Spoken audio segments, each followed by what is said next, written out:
The test is in 4 parts: Part 1, Part 2, Part 3, and Part 4. Now look at Part 1.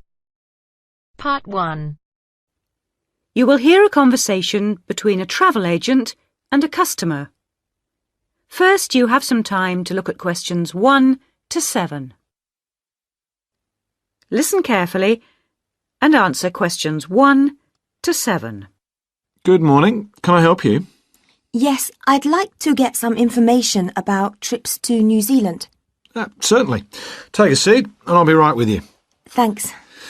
Now, where would you like to go in New Zealand? Well, I was hoping to do a bit of travelling around, actually. There are a few things I'd like to see and do before I go back home. Right. One thing I really want to do is go to Christchurch. I have relatives living there that I can stay with, my mother's cousin, and I've heard it's a nice place. Yes, it's a lovely city. And staying with relatives will help with the budget, of course. The budget? It will save you some money. Oh, right. Well, I'm not too worried about that. I've saved quite a bit of money working in Australia. Oh, that's nice. Good for you. Well, you know that New Zealand consists of 2 main islands, the North Island and the South Island, and Christchurch is on the South Island. Is it? I was never very good at geography at school. Do you have a map I could look at? Sure. Here we are. Right, I see. And, well, then I'd also like to spend some time in Auckland, and maybe I could do an English language course there. Can you organise that sort of thing for me? Oh, certainly. We'd be happy to arrange that. But bear in mind that Auckland is in the North Island. OK. And I'd also like to do some skiing or maybe even some snowboarding. I hear New Zealand is a great place for that. Yes, absolutely. But you should go to Auckland first for your studies, and then you can get the ferry across to the South Island and take the bus down to the snow. Oh, I don't like boats very much. I'm not much of a sailor. I think I'd prefer to fly. Right. What about joining a walking tour? That could be really fun. Not sure about walking, but joining a tour might be a good way to travel because then I might make some friends my own age. Now, let's get some details. Can I have your name, please? Yes, it's Su Ming Lee, but you can call me Sue. OK, Sue. And what's your address here in Melbourne? I'm living with my aunt in the suburb of Kew. It's 29 Lock Street. That's L-O-C-H, not L-O-C-K. Do you have a phone number that I can get you on? The best thing would be if I give you my mobile. I always have it on me. It's 0402 558 992. OK.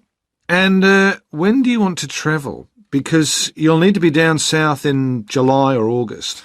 Oh, yes, of course. That's winter, isn't it? So I better go to Auckland in May. Yes, let's say departing from Melbourne on the 1st of May, that's a Saturday, and then you could begin your course on Monday the 3rd. That sounds great. And how long would you like to study for? A month, 2, 3? What do you think? Well, I'll probably need more than a month. What about 8 weeks until the end of June? Fine. I'll see what I can do. Oh, and how would you like to pay for this? On my Visa card, if that's possible.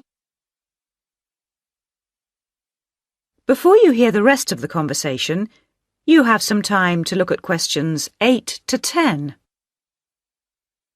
Now listen and answer questions 8 to 10. Hello, Sue. It's Angelo from Cosmos Travel here.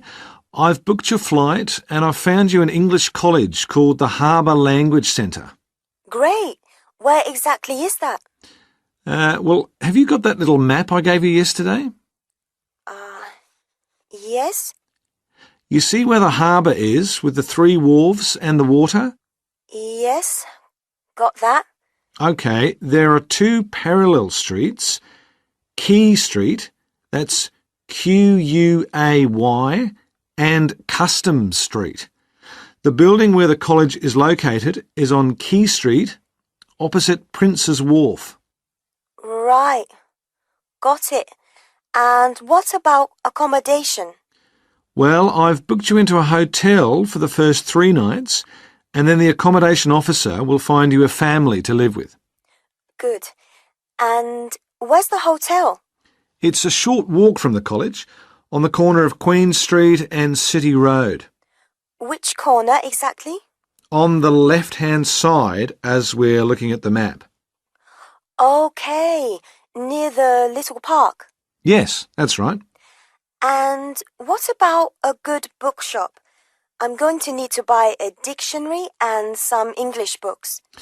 Yes, well, I believe there's a really good language bookshop on the corner of Customs Street and Queen Street. It's near the college, so that's pretty convenient. Thank you so much. You've been really helpful. That is the end of part 1. Now turns to part 2. Part 2. You'll hear 3 university students talking about a presentation which one of them has to give. First, you have some time to look at questions 21 to 24. First, look at questions 11 to 14. Listen carefully. Hi, Joe. Hi, Isabel. Hi, Paul. Oh, hi, Paul. I've heard you've been stressing out about your presentation on art. I am. Are you still going to talk about the different types of art? Yes. Well, I was planning to, but there's so much stuff on the subject that I'm finding it difficult to put it all into one short presentation. Huh? I usually have the opposite problem. There's nothing worse than going blank, forgetting your words in front of a group of people. Well, the problem is that I don't know how to organize what I want to say in the presentation. Well, you know everything there is to know about the subject. It's just a question of selecting what you want to talk about. Well, there's a lot to discuss about the different periods in art. That's a good way to start. Then you can bring in how specific types of art were popular in each period. Yes, like how sculpture was popular in the classical period and paintings were popular in the Renaissance period. And how now a wide variety of media are used to create modern art. As long as you keep it concise, because it's a large area, there's so many periods and movements in art, and you don't want to just list them one by one. I agree. An explanation of the movements and periods in art wouldn't be too long. You're right. I need to just pick out some key points. Just mention the periods quickly so that I can move on to the real topic of the presentation. Yes, the variety of art, like sculpture, paintings, installations. I have an idea. Why don't you prepare a timeline to show to the class? That would be a nice visual, and it would focus your ideas so you don't get too sidetracked. Great idea. It would certainly cut down on time. Right then. Where are we? You'll begin with a very short introduction to the historical periods of art. Then, you'll talk about popular types of art within these periods. That's sorted. Maybe you could also mention some key works of art in each period, like the Venus de Milo statue or the Scream by Edvard Munch, and give some interesting facts on them. That's not a bad idea, because it does give people a frame of reference when I talk about specific kinds of art. After giving a historical context, I should really talk about different forms of art, shouldn't I? Yes, you should. After that, you can conclude with a question on what is considered to be art. Now, that would be really interesting. Yes, comparing the traditional views of art with modern views. Exactly. I think I'll have a collection of pictures including famous pieces of art from classic to modern, projected on the wall, like the Mona Lisa, and some pop art, and ask people whether they think it's art or not. Before the broadcast continues, look at questions 15 to 20. You will now listen to the second part of the talk. Showing some famous works and asking people what art is would certainly lead to discussion in the room. People's appreciation of art is so subjective, and it comes down to taste. That's what I'm hoping for, some disagreement to liven up the presentation. And you could stick in some really controversial ones like graffiti and modern art installations in between pieces of art that are universally accepted, like the work of the Renaissance painters. Sounds good to me. I have to say, I really don't understand some modern art myself. There was one recently that was just a pile of rubbish. It doesn't require much skill to create, does it? And what does it mean? There's no point to it. Actually, Joe, I like some modern art. It makes you look at the world in a different way. Artists now have the freedom to express themselves completely. Yes, but there is an idea now that anything can be art. I've heard of paintings being sold for large sums of money, which have been done by small children and animals. Now that's ridiculous. Oh, you could find one of those paintings and put it in your presentation, couldn't you, Paul? That would really be interesting. Well, Paul, what do you think? I like it. Just thinking. I'll need to do some more research to find pictures for the slideshow. Yes, we can help you, can't we, Joe? Of course. If you go to the fine art section of the library, I'm sure you'll find everything you need. Just ask the staff and they'll give you access to a slide bank of hundreds of famous works of art. And if you still can't find what you're looking for, use the library computers to go online. There are lots of images on the internet. Of course, you'll need to use a search engine like Google, but it's dead easy. Thanks, guys. I'm feeling much clearer about the project. Your ideas have been really useful. I think I should end with a quote of some kind by a famous artist. What do you think? That's a good idea. Now let's go to the library and see what they have. That is the end of part 2. Now turns to part 3. Part 3. You will hear a conversation between Caesar and a welfare officer. As you listen, answer questions 11 to 20. First, you have some time to look at questions 21 to 26. Now listen carefully and answer questions 21 to 26. Good afternoon. My name's Cesar Bautisto. Hello, I'm Wendy, one of the welfare officers. Can I help you? Yes, I have to move out of my accommodation in 2 weeks, and I can't find anywhere else to live. Okay, I'll need to know some details about your current situation. I'm an overseas student from the Philippines. The college gave me a temporary room for 1 month. I can't find anywhere else, and I have no money. Have you told the college about your position, or asked them to let you stay longer in your accommodation? No, not yet. I didn't think that would be possible. Well, we can contact the accommodation service on your behalf to see if they'll let you stay a little longer, until you can find an alternative. Thank you. But I'm not sure that I can find another place, as they all ask for money before moving in, and I don't have any. Yes, it is usual in this country for landlords to ask for up to a month's rent in advance. Don't you have any money at all? Hardly any. I'm waiting for my grant check to be sent from the Philippines at the moment.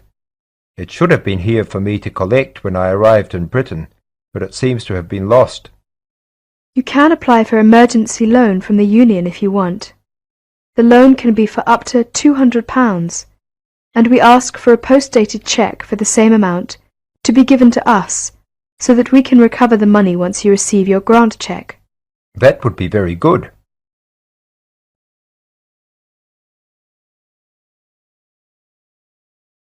Before you hear the rest of the talk, you have some time to look at questions 27 to 30.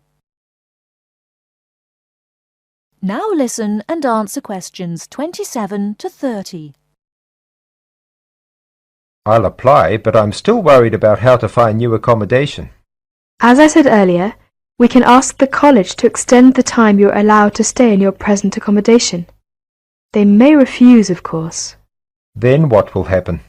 If the worst comes to the worst, the union may be able to provide some very short-term emergency accommodation. If you want me to, I'll contact one or two of the addresses on the notice board and arrange for you to visit them. But what if they ask me for the rent in advance? I only have £90 left, and I need that for food and books. It'll be all right. By the time they actually need the money, we'll have your emergency loan ready. Just fill in this application form and write me a cheque for £200, please, payable to the student union. Right, I'll do that. Thank you very much for your help. I'm feeling more optimistic now.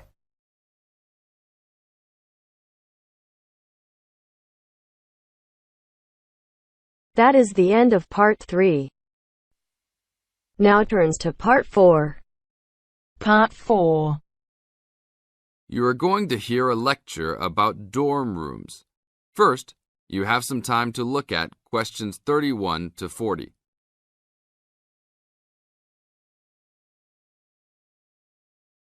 Now listen to the tape and answer questions 31 to 40. Welcome to your new home for the upcoming year. These dorm rooms are among the best in the nation and are the newest ones at this school. So I hope you will all learn to appreciate them and take good care of all the facilities here. I am Gina, and I will be residential advisor in this building for the year. Today I am going to tell you about some of the programs and facilities that are available to you. I will also be telling you the rules that everyone is expected to abide by. I will be asking you to give me your full attention for the next few minutes. I will first tell you about the facilities that are available to you. The dining facility is located on the first floor of the building. It is open 7 days a week from 7 a.m. to midnight. All the food offered to students is freshly made every day, and my own opinion is that the food is actually quite good. Feel free to come and grab a banana for breakfast or sit down with a group of friends for dinner. Although your meals are served buffet style, please do not waste food. All students are expected to clean their own tables after meals. In the basement of this building, there is a gym and recreational hall. The gym has workout equipment such as treadmills and weight sets. In the recreational hall, there are ping pong tables and a pool table for student use. You must sign in when using this equipment, and you will be held responsible for any damages or losses. The gym and recreational hall are open daily from 10 a.m. to 10 p.m. There is a kitchen located on the second floor of this building. Your dorm key will open this door. Inside there is a refrigerator, a microwave, an oven, and a stove. This room is open 24 hours a day, 7 days a week. If you decide to cook a meal, please be considerate to all the students and clean up after yourself. You can use some food in here, but please do not make a mess. Some students do end up having their food eaten from the fridge, so be careful. Don't leave anything that looks like it tastes really good. Do not leave pots and pans lying around in the kitchen. Please store these in your room. There are many programs being sponsored by our building this year. One of the most popular is our Saturday morning outings. In the past years, these trips have included going fishing, hiking, cycling, ice skating, and even going to the beach. There will be a listing of scheduled events coming out soon.